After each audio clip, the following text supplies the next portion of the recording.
Bonjour les amis, et bon réveil avec nous sur les ondes de la radio Arc-en-Ciel et sur les réseaux sociaux. J'espère que vous avez passé un très bon week-end.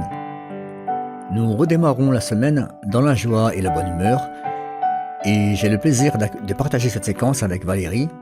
Et en ce lundi 31 juillet, nous disons bonne fête Ignace. Ignace de Loyola, né en 1491 à Loyola en Espagne, était un prêtre théologien basque espagnol. Et il est mort le 31 juillet 1556 à Rome. Bon anniversaire si vous le fêtez aujourd'hui. Malgré nos difficultés, Dieu est toujours présent pour nous accompagner jour et nuit. Et on continue en musique avec Olive Towa de Chœur Hosanna avec son titre Dieu, tu ne dors pas.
Et les disciples se sont dit, mais nous on est en train de mourir et lui il dort.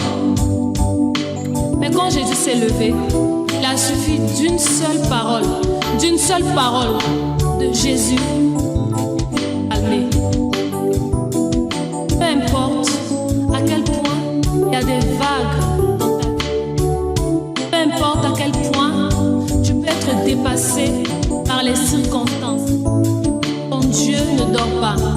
Il ne sommeille ni ne dort celui qui garde son peuple. Notre Dieu ne sommeille ni ne dort. Lorsqu'il y a des circonstances dans ta vie que tu ne peux comprendre, que tu ne peux dompter, il suffit d'appeler juste le nom de Jésus. Et il te répond, je ne dors pas, je suis ton Dieu. Je ne dors pas, ton Dieu, je ne dors pas. Je suis l'Éternel, couché, ton Dieu, je ne dors pas. Je ne dors pas, ton Dieu, je ne dors pas. Je suis l'Éternel, couché, ton Dieu, je ne dors pas. Je ne dors pas, ton Dieu, je ne dors pas. Je suis l'Éternel, couché, ton Dieu,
Lecture du livre de l'Exode. En ces jours-là, Moïse redescendit de la montagne. Il portait les 2 tables du témoignage. Ces tables étaient écrites sur les 2 faces. Elles étaient l'œuvre de Dieu. Et l'écriture, c'était l'écriture de Dieu gravée sur ces tables. Josué entendit le bruit et le tumulte du peuple et dit à Moïse, « Bruit de bataille dans le camp. » Moïse répliqua, « Ces bruits, ce ne sont pas des chants de victoire ni de défaite. Ce que j'entends, ce sont des cantiques qui se répondent. » Comme il approchait du camp, il aperçut le veau et les danses. Il s'enflamma de colère. Il jeta les tables qu'il portait et les brisa au bas de la montagne. Il se saisit du veau qu'ils avaient fait, le brûla, le réduisit en poussière, qu'il répandit à la surface de l'eau. Et cette eau, il la fit boire aux fils d'Israël. Moïse dit à Aaron, « Qu'est-ce que ce peuple t'avait donc fait pour que tu l'aies entraîné dans un si grand péché ?» Aaron répondit, « Que mon Seigneur ne s'enflamme pas de colère. Tu sais bien que ce peuple est porté au mal. C'est eux qui m'ont dit, « Fais de nous des dieux qui marchent devant nous. » Car ce Moïse, l'homme qui nous a fait monter du pays d'Égypte, nous ne savons pas ce qui lui est arrivé. Je leur ai dit, « Ceux d'entre vous qui ont de l'or, qu'ils s'en dépouillent. » Ils me l'ont donné, je l'ai jeté au feu, et il en est sorti ce veau. Le lendemain, Moïse dit au peuple, « Vous avez commis un grand péché. Maintenant, je vais monter vers le Seigneur. Peut-être obtiendrai-je la rémission de votre péché. » Moïse retourna vers le Seigneur et lui dit, « Hélas, ce peuple a commis un grand péché. Ils se sont fait des dieux en or. Ah, si tu voulais enlever leur péché, ou alors efface-moi de ton livre celui que tu as écrit. » Le Seigneur répondit à Moïse, « Celui que j'effacerai de mon livre, c'est celui qui a péché contre moi. Va donc, conduis le peuple vers le lieu que je t'ai indiqué, et mon ange ira devant toi. Le jour où j'interviendrai, je les punirai de leurs péchés. » Parole du Seigneur.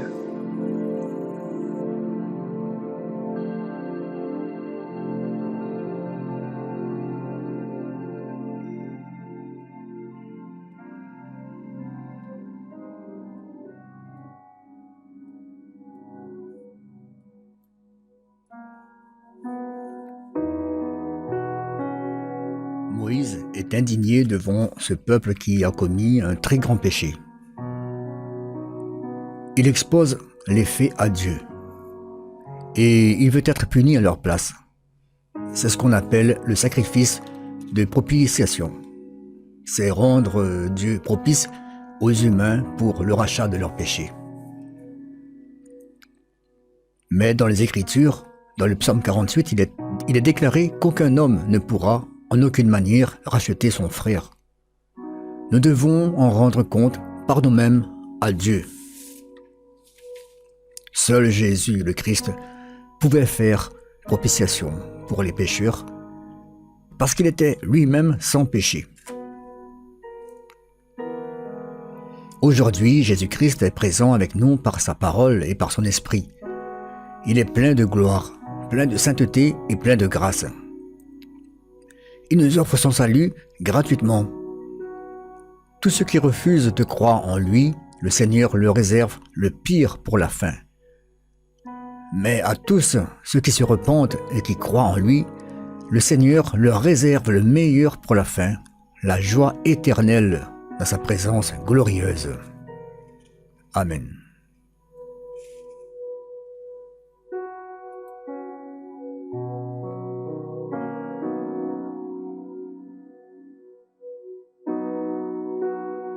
Rendez grâce au Seigneur, il est bon, éternel est son amour. À l'Horeb, ils fabriquent un veau, ils adorent un objet en métal. mal. Ils échangeaient ce qui était leur gloire pour l'image d'un taureau, d'un ruminant. Rendez grâce au Seigneur, il est bon, éternel est son amour. Ils oubliaient le Dieu qui les sauvait, qui a fait des prodiges en Égypte, des miracles au pays de Cham, des actions terrifiantes sur la mer Rouge. Rendez grâce au Seigneur, il est bon, éternel est son amour. Dieu a décidé de les détruire. C'est alors que Moïse, son élu, surgit sur la brèche devant lui, pour empêcher que sa fureur les extermine. Rendez grâce au Seigneur, il est bon, éternel est son amour.